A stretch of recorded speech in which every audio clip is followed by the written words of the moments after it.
Thank you. I'm going to jump to one case on the 10 o'clock docket because which is State of Kansas versus Laura Lee Kendall Miller, case number CLW 2023 CR 69. Can you hear me, ma'am?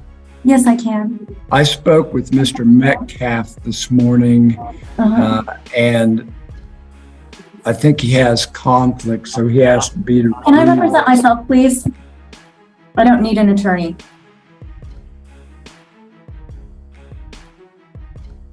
Very well, I will discharge Mr.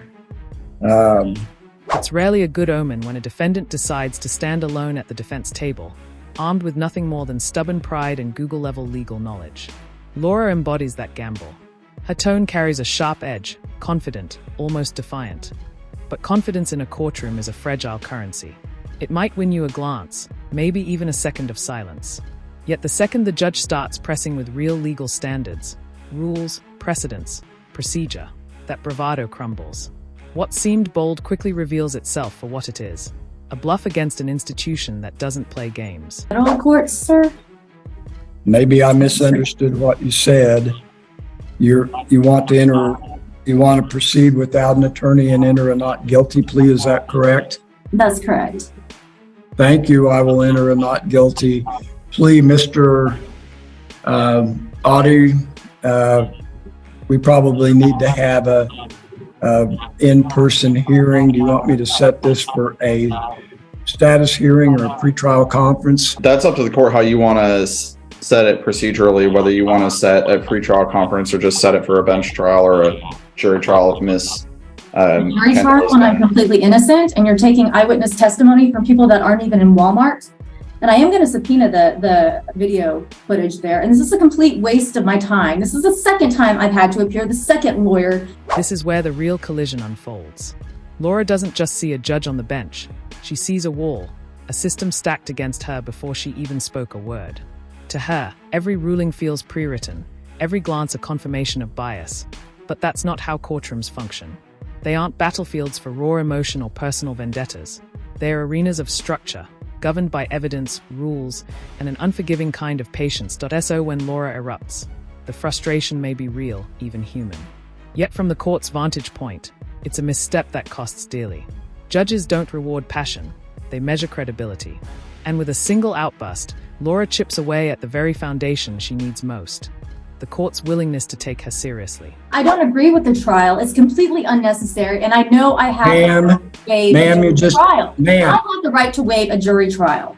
Set the matter for a pretrial conference, and you will have your opportunity to discuss what you want the court to hear about the merits or whether or not the matter should proceed to trial. But we have to have that pretrial conference. I waive a trial hearing. I'm sorry. I don't need, I know I have a choice to let you decide or let a jury decide. I'm going to set the matter for myself. I want you to decide. Would you please mute her? Laura's demand for a bench trial doesn't land like a strategic choice. It feels impulsive, almost desperate. A jury trial, for all its risks, gives defendants the chance to appeal to a broader mix of perspectives. A bench trial, though, that's a single set of eyes, one decision maker, and no safety net. The judge knows this and does what judges are required to do: slow down, explain the gravity of the choice, make sure the defendant truly understands what's at stake. But Laura doesn't hear it that way. To her, the explanations sound more like barriers, more evidence that the system is bending the rules against her. Her voice sharpens, her body stiffens, and every question from the bench meets the same wall of resistance. The courtroom grows heavier, not because of the law itself, but because of the unspoken realization hanging in the air. Laura isn't just fighting her case. She's fighting the very structure of the court, and that's a battle no defendant has ever truly won. 4:30, so that way Miss Kendall doesn't have to take the whole afternoon off. I'll be glad to set it on May 10th at 4:30 in the afternoon. Ms. Kendall Miller, will that work for you? She's muted. Just a second. You have to unmute yourself. It's almost jarring in its contrast. After all of Laura's fire, her pushback, her refusal to bend, the courtroom takes a softer turn. The The judge, who could have easily doubled down on authority, instead shifts gears. The prosecutor, too, eases back. Together, they carve out space for her reality, her job, her obligations, the life she has to juggle outside these walls. It's not sympathy in the sentimental sense. It's empathy translated into action, adjusting the schedule so justice can be served without breaking the rest of her world. These moments rarely make the highlight reels, but they are what keep the system human. Beneath the rigid rules and formalities, there's a quiet recognition. The people who pass through these doors aren't just defendants. They are workers, parents, neighbors, flawed, complicated, and deserving of a measure of understanding. To move that I have counsel appointed to me at this point, and then also that the court addresses me as Laura Kendall, my legal name for the past 6 years. Yeah, Your Honor, her name changed and the court system for some reason keeps putting it down as Kendall Miller, but yeah, her name is Kendall. Okay. So I apologize about that. I'm sure we can adjust that in future pleadings.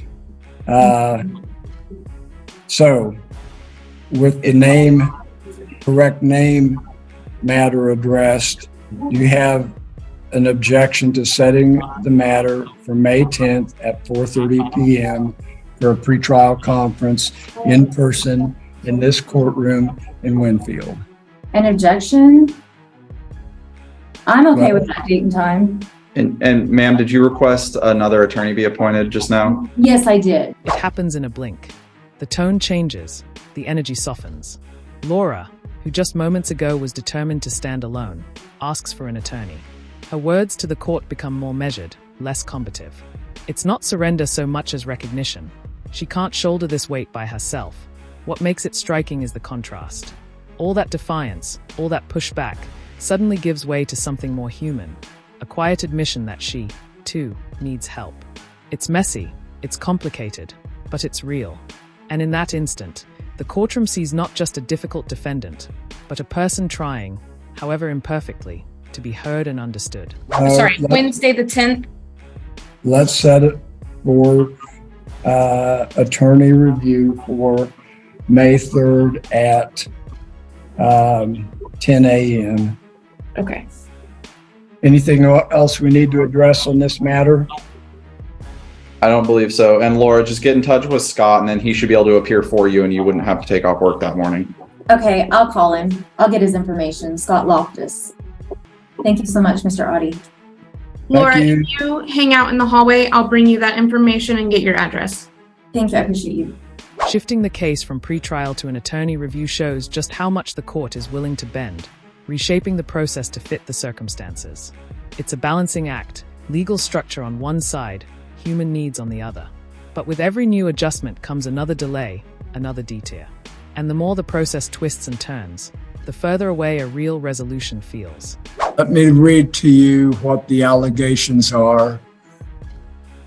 Jackie Hunt, your court services officer, alleges in this affidavit that on April 4, 2022, you were granted 12 months probation from a sentence of 12 months for battery on an LEO, and that you have violated the terms and conditions of your probation, being condition number 2, in that you were directed to report to your court services once per month, but that you have violated it by failing to attend scheduled appointment with Ms. Hunt on April 3rd, that Ms. Hunt called and left voicemails on the phone number that you had provided and did not get responses back from you, and that you failed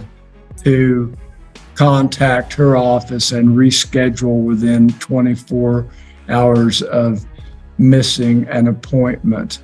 Do you understand what the allegations are? Allison's case unfolds differently from the courtroom clashes we've seen before. She isn't loud, she isn't combative, she's subdued, almost withdrawn. Her violation isn't measured in harsh words or heated arguments, but in something quieter. The meetings she skipped, the calls she never returned. Yet in a courtroom, even silence makes its own kind of noise. To a judge, absence doesn't read as forgetfulness. It often lands as defiance, as non-compliance. And that quiet gap in her record could end up speaking louder than anything she might say in her defense.